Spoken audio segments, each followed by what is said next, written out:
Hey everyone, and welcome to Almost Cancelled. I am Peter, that is Connor, and we are going to talk about Travelers Season 1, Episode 8. It is called Traveller 0027. Full spoilers for the episode. And if you remember correctly, 0027 is actually Grace. That's who that is. Which was actually slightly annoying because I did remember that before I watched the episode when I saw the title What was that annoying? because it kind of ruined the opening a little bit for me because I kind of figured where it was going really really quickly Oh, because of when it. she learned there was going to be a trial, you assumed it was going to be her trial. Okay. Yeah, and then they Alright, try and okay. swerve you like it's a moment, and it just but obviously because I'd already seen that it fell flat. Well, this is a minor. It is. It doesn't ultimately matter, but It's a just minor quibble. I don't think I did remember that before they mentioned it. fair enough.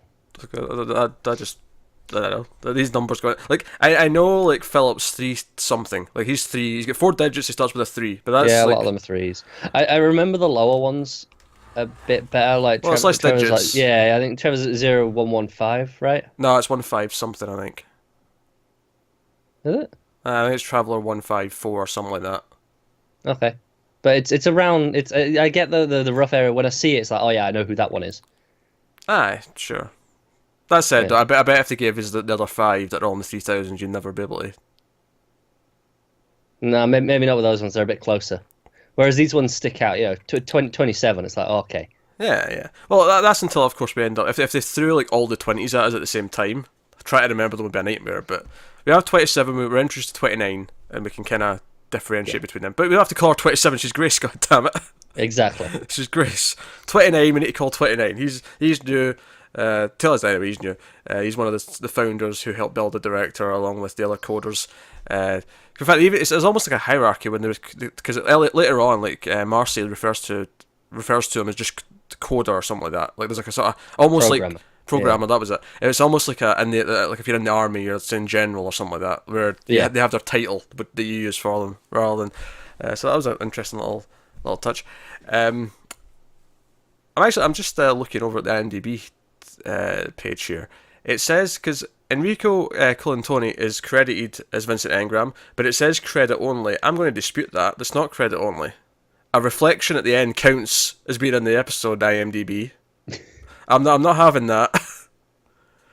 I mean, IMDb's probably just not been updated yet. Why? What do you mean not I don't updated? know. Like someone's just not updated it to that yet. They've just put our credit only because he's credited for the season, but they've not. Someone's not gone. Oh, he's in that Yeah, but episode. that's aired in Canada weeks ago. Yeah, I know, but someone's just not bothered. People are lazy at this time of year. But why would they assume credit only? Why would that be the default thing to put him as? I don't know.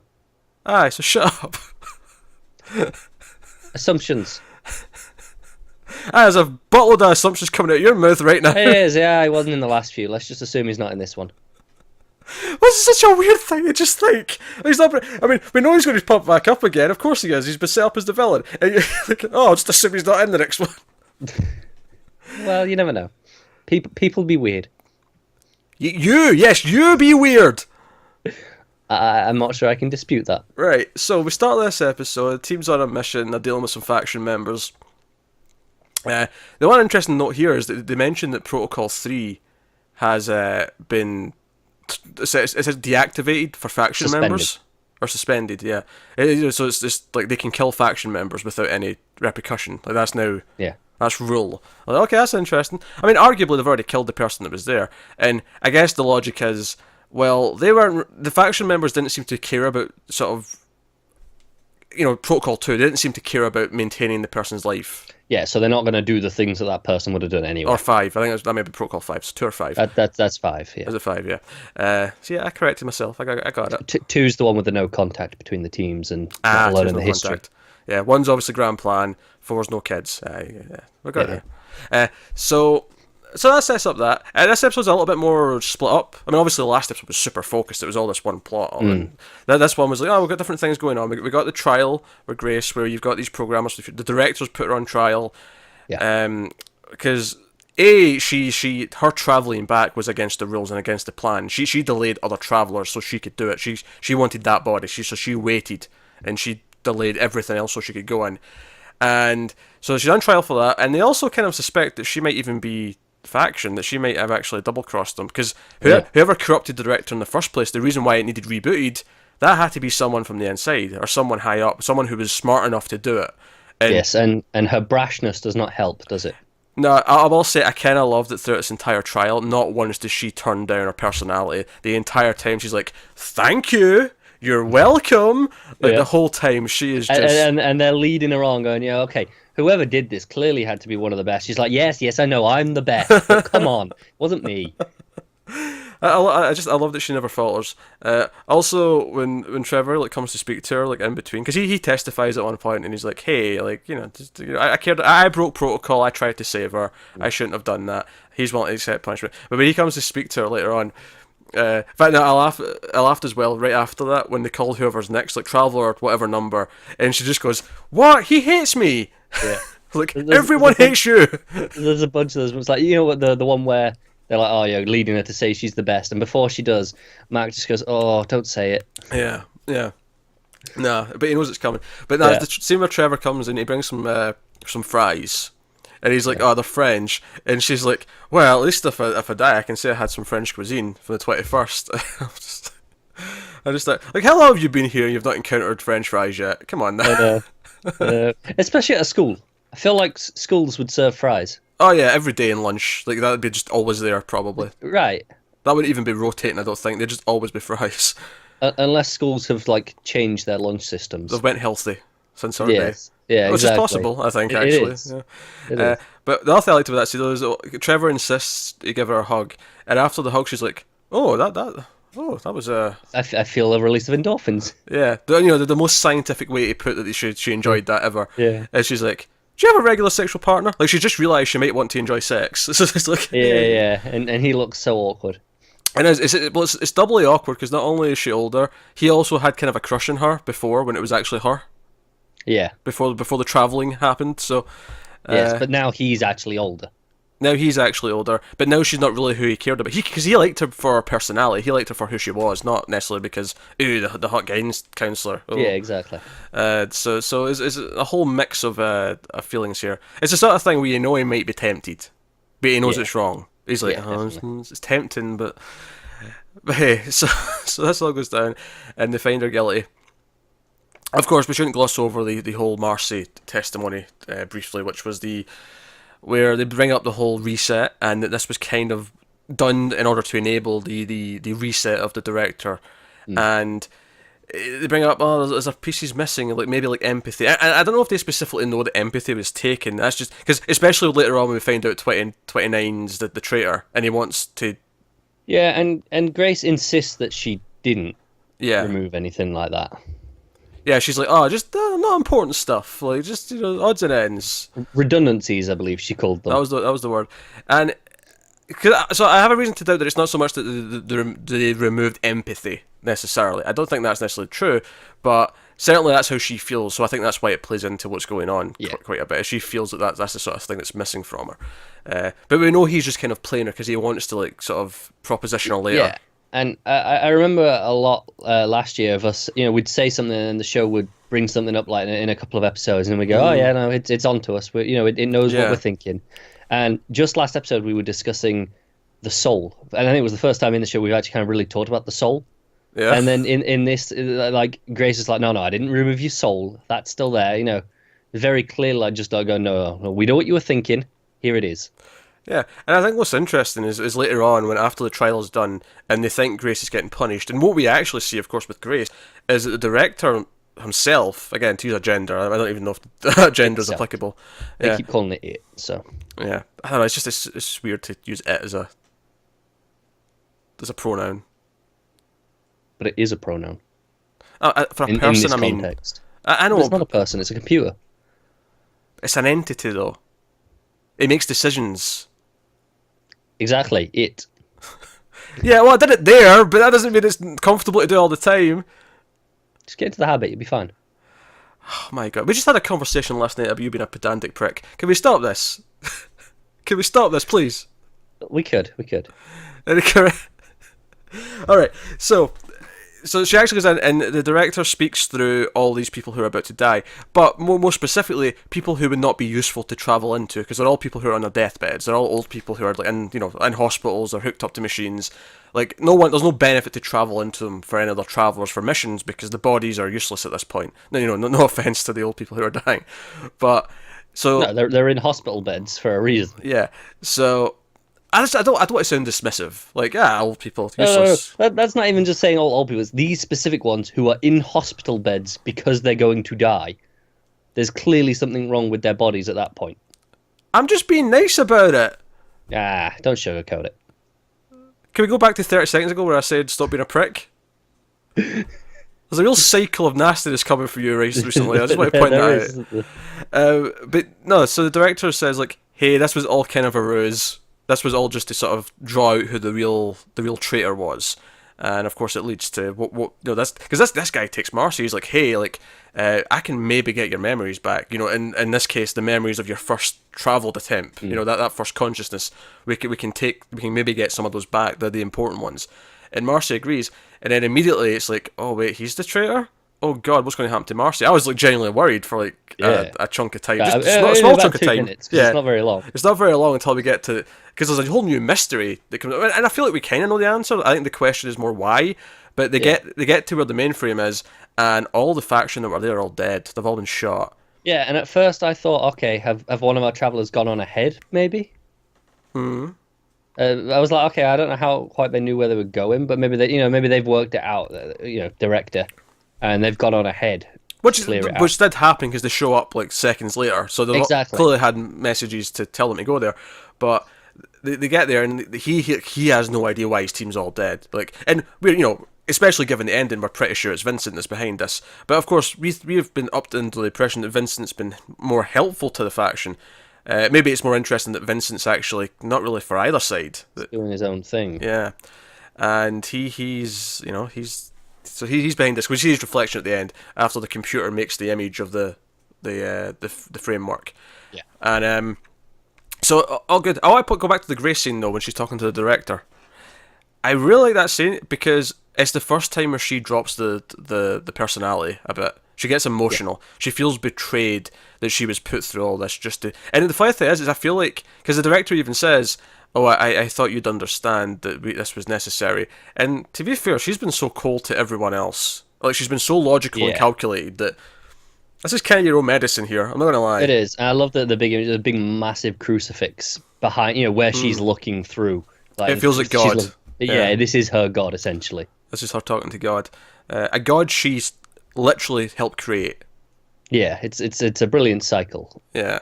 So, no, all that stuff's really, really good.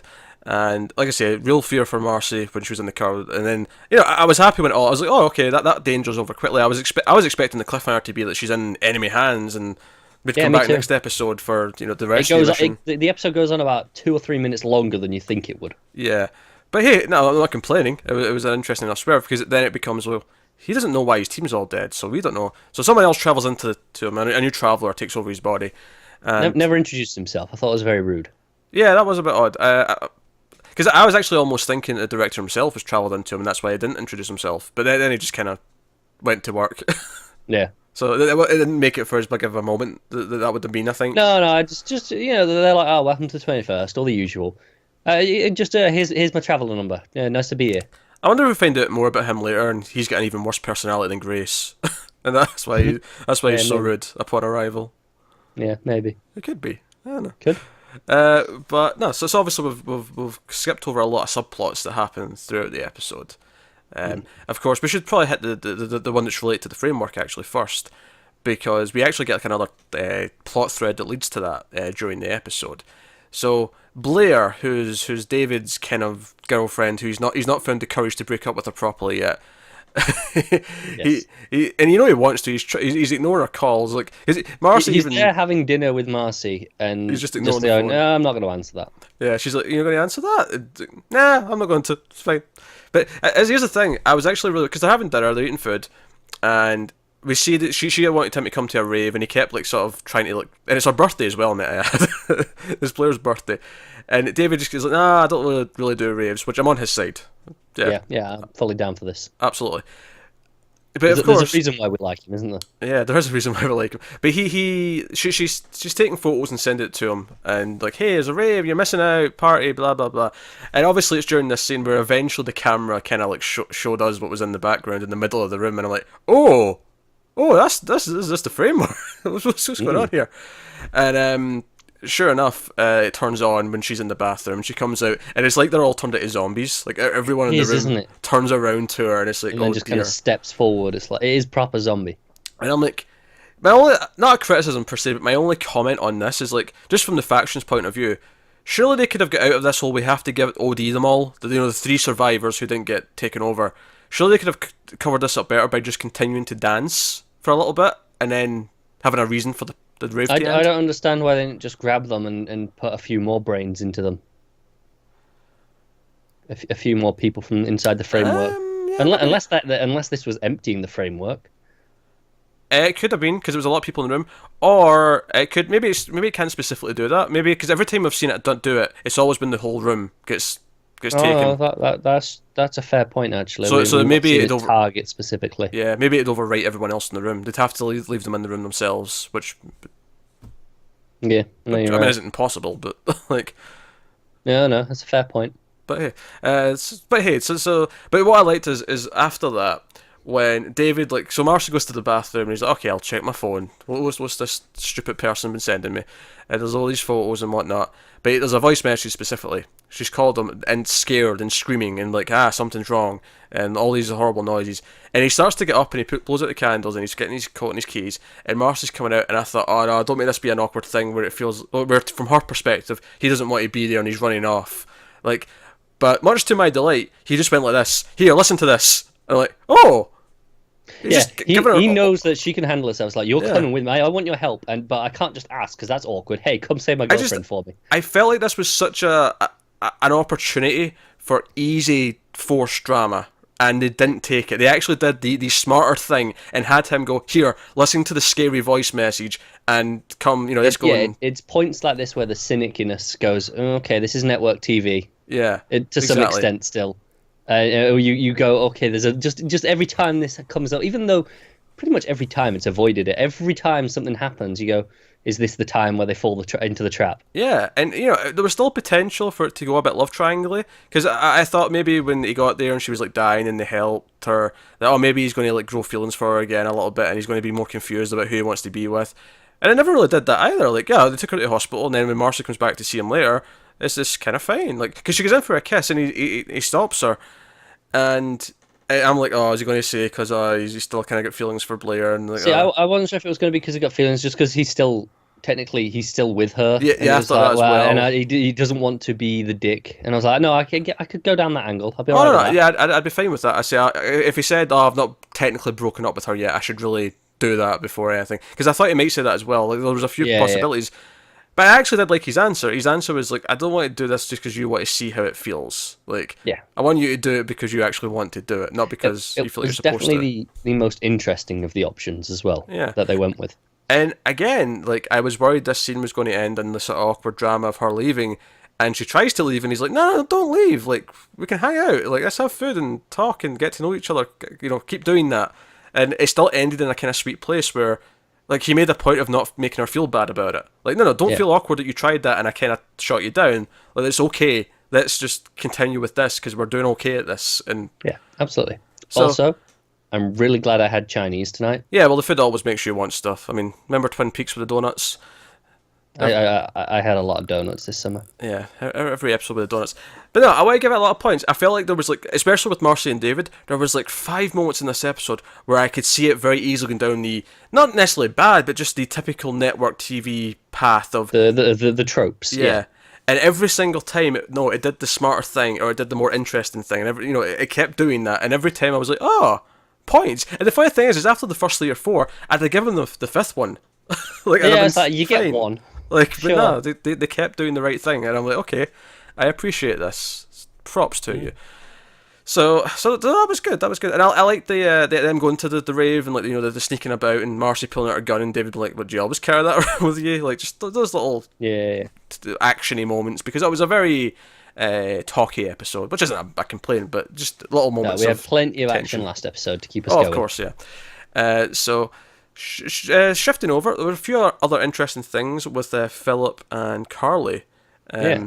I was digging Carly this episode. I thought she had a lot more interesting stuff here, like just trying to like basically make Philip feel better, because Philip's like, oh, so much has changed since so many things have changed and the future's starting to alter, that my job is having all this knowledge to help us predict things is becoming redundant because so many things are just changing. And he's feeling bad, and she's like, oh, but you helped me pick songs and put them in a playlist, and they're actually on the comms, because at one point she's just sort of, she's at her work just she's a gardener, I think. I have no idea what she is, but she was doing gardening. Yeah, she was doing gardening, so I guess she does that kind of stuff. But she was going away, she was bobbing her head, and then it became clear she was just listening to it over the comm.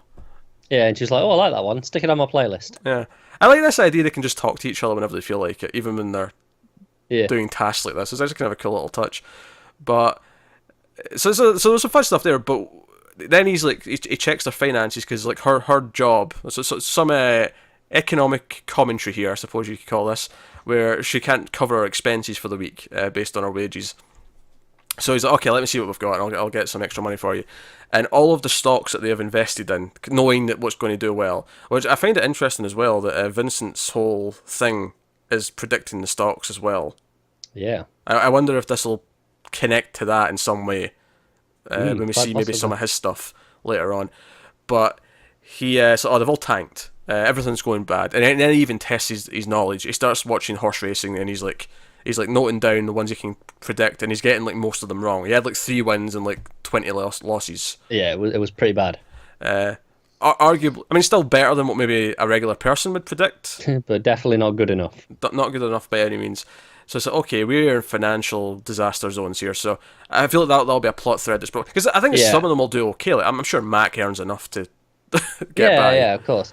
And I'm wondering, how do they resolve this for the team's finances? Because obviously, like you say, his job's kind of becoming redundant. But they always must have known this was always going to happen, right? Eventually, yeah. That's kind of the whole point. Eventually, they kind of set this up from the start. I don't think things will shift and this won't work. So, do they get a message from the director, with like updates, and he just memorizes the new updates? Possibly. Maybe he'll put in a request, and he'll get like a message later. Yeah, going, look, okay, no, things have gone beyond my memory now. I don't need to know details of the future, but I need the financial stats at least. Yeah, just to like get some money. I feel like we'll maybe get an interesting like resolution to this in some way, because on the one hand, like if some of them are making more money than others, they could sort of share it all so that they can all survive. But that doesn't necessarily pay for tech and pay for all the other stuff to get at the base. and also it will look really weird to say Kat. Yeah, where's our money going? Yeah, where's our money? Hang on, why are you giving money to the woman that you were cheating on me with? Complicated. Yes. So much complication. Also worth mentioning is once the whole rave happens, they go investigate, and they go to this woman, because we find out at the end, actually this is how we reveal that 29 is a faction, because this woman's faction, we see her from the rave, but they go and get her, and there's actually like a little funny moment where they just try and question her, and she's like, I don't know who you people are, I'm calling the police, and they shut the door, and Carly's ready to go in guns blazing, and Philip's just like, hey, we can't prove that she's faction, we can't just go in like that. And it's like, yeah, but she probably is. Well, she probably is, but we can't just barge in. And then they hear a siren, and they're like, shit, she actually called the police. Yeah, they got there real quick. Yeah. I like the idea that it wasn't the police for them, that they just panicked because they heard it. But it was a funny moment regardless. So I was into it. So, no. And then, Mac and Kat are picking baby names, essentially. They seem to be getting closer. This is going so badly. I can see it. It's funny you say that. At the start of this episode, it was way too happy. You did call the points that I was about to say. Yes, it was far too happy at the start. Particularly when they woke up the morning after. They'd had sex for the first time in however long, and they're like, "Oh, we're so happy, and you'll be here tonight." And he kisses her. He's like, "Does that answer your question?" He's like, "Oh yeah, Mac." like, oh no. Do you think she calls him Mac Daddy in bed? God, I hope not. That's weird. I hope she does. If my name was Mac, I'd want to be called Mac Daddy. You're so strange. I'm not Mac though. It would mean nothing to me as it is, but I'm just saying. No. But so how bad is it going to be? Does she die? Does she lose the baby? Did both of them die? Yeah. I think at the yeah, I feel like one of them is going to go. Possibly both. Yeah. But one of them at the very least. And it's going to be really depressing. I actually think the baby going is more depressing, because if the baby goes, then Kat is going to be a wreck, and it is going to be a nightmare. Not in a bad way, but just in terms of just in terms of her character and where she is. Yeah. It's going to be just complete tragedy. If Kat goes, it'll be sad for Mac for a bit, but there'll be this hope of, as a baby, new life. Yeah. If they both go, then he's just going to be gloomy as shit. Oh yeah. But they're far too happy. Something bad has to happen. It's like you don't show someone being this happy on a TV show if you're not about to screw with it. And this was episode 8. We got 4 more left in the season. I feel like, we're gearing up for finale, high stakes time. Yeah. Man, we're 2/3 through the season. I know. It goes in quick. It is. It goes in quick when you're enjoying something, especially. So props to the writers and whatnot. Absolutely. But no, I thought this was an interesting episode. It was kind of obviously not as amazing balls out as last episode was, because last episode was maybe the best of the show, but it set up a lot of new interesting ideas. It cleared, it maybe kind of wrapped some things up, and it maybe set up the idea that okay, there's some factions still out there, but they're not necessarily the biggest threat now. Yeah, it set up as well. It kind of changed our opinion on Vincent in the way that we were like, okay, we thought we knew he was he's in charge of faction, but it seems there's more to it than that. It does seem there's more to it than that. It seems like he's a third party. Also, my question is, we know that history changes from when they come back, and that's why Philip is messing up his predictions. And as you mentioned how Vincent's whole thing was predicting the market. It must have shifted from what he remembered. I know. Yeah, that's why I mentioned earlier on. We'll see how this links up with his thing. Is it just a case of he got it all in early before it shifted, and he made enough of the money that he could just keep in mind, safely invest? He was back earlier than everyone else was, so he had arguably a lot more time before things started changing. Right, that's what I'm thinking. So he could have amassed a bigger fortune before anything, and then just once you've got enough, it's kind of safe. Once he's got enough, he can basically just invest little chunks of it and keep profiting, to infinity, essentially. Exactly, and it doesn't seem like he's spending loads. He has a nice house, but that's a one-time purchase, so the things it's a nice house, but it's not like a supersized mansion. Yeah. Yeah, it's nice, but it's not ridiculous and a waste of money. Sure. Is it ever a waste of money with a house? It can be. I think there's such a thing as too big. Do you, though? I do. I really do. There's a point where I worry that I can literally be in one part of the house and be so far away from the other side that if someone was breaking in that side, I would never be able to hear it. That fundamentally bothers me on a base level. I've also played too many video games set in mansions where I don't want a mansion. But you can have all the cool secret passageways. Well, I'm not going to say no to some secret passageways.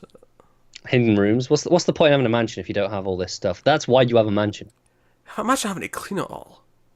You're rich if you've got a mansion. You hire someone to clean it, obviously. Your secret passageways, you don't want them knowing where the secret passageways are. Well, okay, no, fine. Oh, well, no. You tell them where they are, they clean them, and then you kill them. I knew you were going to say that. I knew that's exactly where you were going with that. It's the easy solution. Oh, dear. Admittedly, then you have to get someone to clean the body, but yeah, whatever. What, do I kill them, but out in a field where I don't have to clean it? No, they can stay on retainer. Okay. They're the body person. Alright, okay. But they don't know about secret passageways. No, of course not. They just think they're killing them because I'm paying them. Okay. Just to make this clear. Just to make it clear, that's all. So I think we talked about all the plots in the, I think we did, yes. in the episode. Yeah, so interesting episode setting up things. I think this was a setup episode more than anything else for the rest of the season, but it did some interesting things for a few of the characters. Marcy, maybe, trying harder to be herself again. Grace finally kind of dropping her... It's not an act, is it? Not an act, but just dropping a hard exterior, I guess Yes. I'll say, for a brief moment. We'll see how this shakes her up, if her faith in the director is any different. Because, I mean, she can respect his plan that he'll always get the results, but she might not necessarily like him anymore. Yeah, exactly. So that may be an interesting thing to explore. But no. And also, we've got this financial crisis going on. But I feel like maybe we're getting to a point now where I imagine we'll see a lot more of Vincent in the last third now. I feel like we're maybe set him up as the main thing for the last chunk. I'd have thought so. Yeah. And just on a structure, I think it's really interesting. The last couple of times it's gone, okay, no, this is your mission. At the end of it, and then we haven't really seen the mission. In last episode, the mission was there, but we were with someone else while it was going on for the most part. Yeah, and same in this one. We started with them on this mission. But the mission just kind of happens. It's over in 5 minutes. Yeah, in that respect, those cliffhangers. The first one kind of worked because it was like, the director's back online, so it kind of worked as a, now you're getting missions again kind of thing. So that first one kind of worked. The second one was a little bit weird because it was like, okay, we just ended the last one like this, and then this time it didn't really amount to a whole lot. I mean, it was fine. There wasn't anything wrong with it. It just wasn't a cliffhanger. There was nothing wrong with it. It wasn't a big moment, was it?